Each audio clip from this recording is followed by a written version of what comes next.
Bem-vindo ao projeto Nos Passos de Emmanuel. Esse projeto é uma iniciativa do Grupo Espírita Eurípides Barçanufo, da cidade de Itaúna, Minas Gerais. O objetivo é estudarmos juntos as obras ditadas pelo Espírito de Emmanuel ao médium Francisco Cândido Xavier.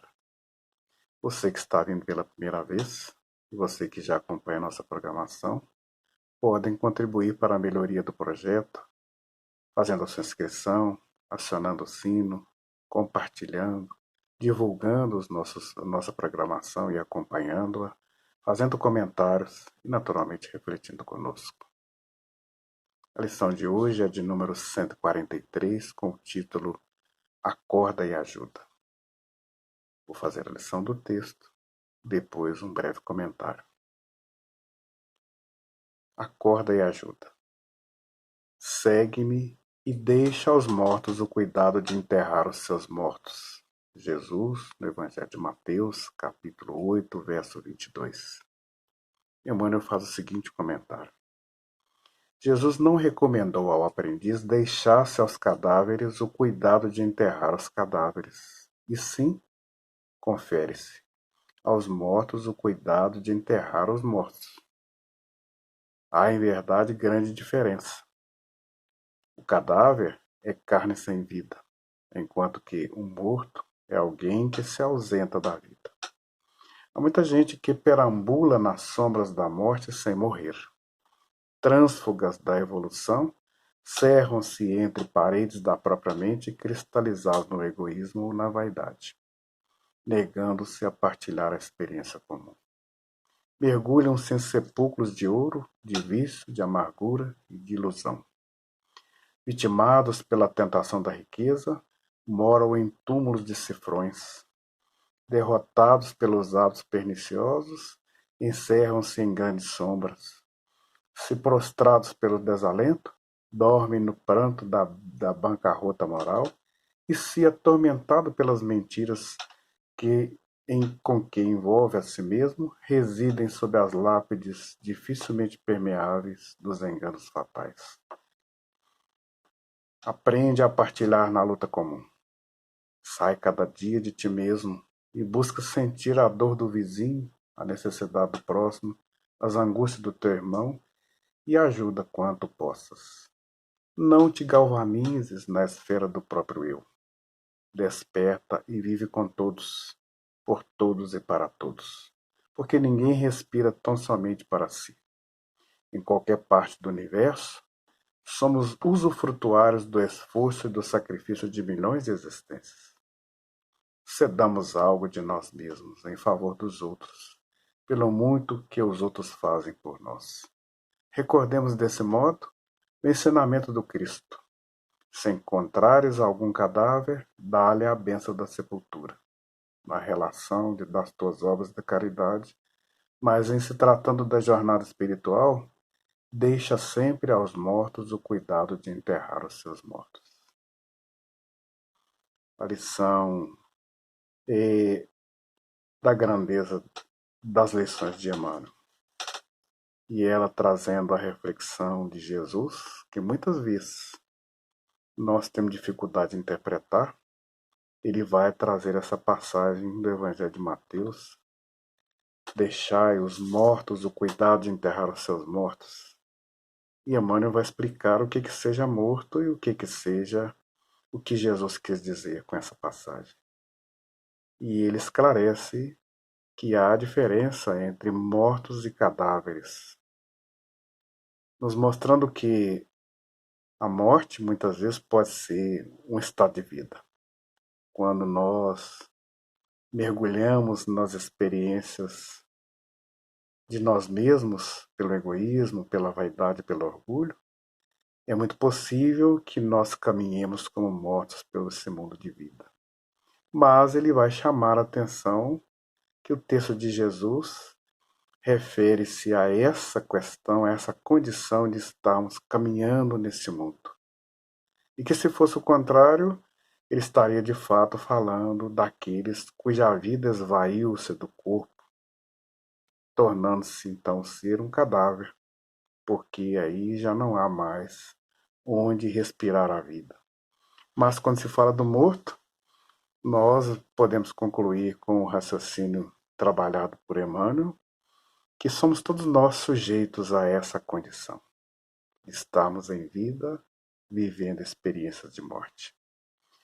Ele vai trazer, pela experiência que ele observou na condição que ele nos colocou para refletir, muitas vezes nós fazemos as escolhas para a riqueza, para as vaidades, pelo orgulho, pelos vícios, pela vaidade de ter, de possuir bens e poderes, ou pela entrega do desmanche do ser que somos, quando nós deixamos que a preguiça, o abandono, os vícios tomem conta da nossa caminhada.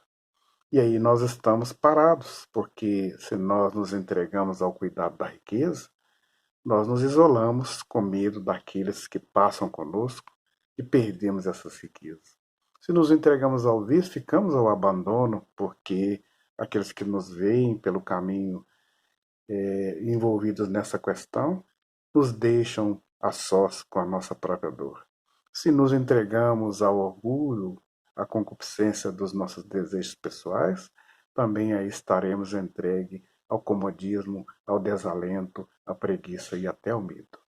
Então, quando o Emmanuel faz-nos refletir em torno dessa distinção que Jesus apresenta entre o morto e o cadáver, ele nos oferece a oportunidade de refletir na nossa jornada. Nós não estamos sós, não caminhamos sós e não vamos sós pelos nossos caminhos. Muitas vezes, para os nossos atos mais singulares, precisamos de uma multidão nos assistindo. Assim como nós também assistimos, enquanto multidão, a todos aqueles que caminham conosco. E é nessa troca que a vida flui em oportunidades, em grandeza, em experiência e em aprendizado. É nesta troca de emoções, de sentimento, de valores, que nós estamos fluindo vida, distribuindo vida, fazendo com que a vida ocorra em torno de nós e conosco e para nós. É nessa jornada que Emmanuel vai levando-nos a pensar que todos os dias, quando nós começamos a nossa jornada diária, nós estamos com a oportunidade aberta de encontrar com aqueles que precisam de nós, os quais muitas vezes já nos ajudaram em grandes ocasiões. É necessário que a gente tenha esse olhar de verificar que muitas vezes perto de nós está rondando dores, sofrimentos, angústias, amarguras, tristezas, perdas, que quase sempre nós deixamos passar ao branco e vamos na nossa jornada de esquecimentos, caminhando muitas vezes como mortos de fato, nesta experiência de trocar, de interar, de completar. Por isso que é muito importante que a gente preste atenção no nosso caminho do dia a dia, no que acontece conosco, no que acontece ao nosso derredor, no que acontece com aqueles que estão no nosso caminho. Nos dias das nossas experiências, todos nós somos devedores uns dos outros. Nos dias da nossa jornada, cada qual de nós usufrui aquilo que o outro nos oferece e damos aquilo que temos. Se nós soubermos olhar com a grandeza necessária ou com o cuidado necessário para os lados, aqueles que estão no nosso derredor, saberemos valorar a própria vida, saberemos engrandecer o nosso ser, saberemos nos libertar das nossas angústias pessoais. É indispensável que a gente perceba que não é necessário grandes atos heróicos para que nós sirvamos aos nossos semelhantes. Não é necessário que eu deixe de viver a minha experiência, não é necessário que eu deixe de usufruir os benefícios que eu trago comigo, não é necessário eu desprender das minhas conquistas, mas é indispensável que eu dê tanto quanto possível de tudo que eu tenho, ou daquilo que eu tenha, ou daquilo que eu possa ter. É necessário que eu perceba que muitas vezes eu já tenho demais, porque bastaria para eu atender a outro que eu lhe desse um olhar caritativo, uma mão que acalente, um ouvido que ouça, uma prece que fortaleça, uma emanação de energias que venha a revigorar. É necessário que eu perceba em mim mesmo essa grandeza divina de qual estou constituído. É necessário que eu perceba que nessa jornada, ainda que nós estejamos no mundo de dores, de aflições, como disse Jesus, que teríamos muitas, nós somos capazes de perceber que há valores que já conquistamos, que são inderrogáveis e que servem na nossa jornada para atender aqueles que vão conosco. Se eu tiver esse olhar, eu serei capaz de atender às necessidades que passam em torno de mim e as minhas necessidades serão complementadas.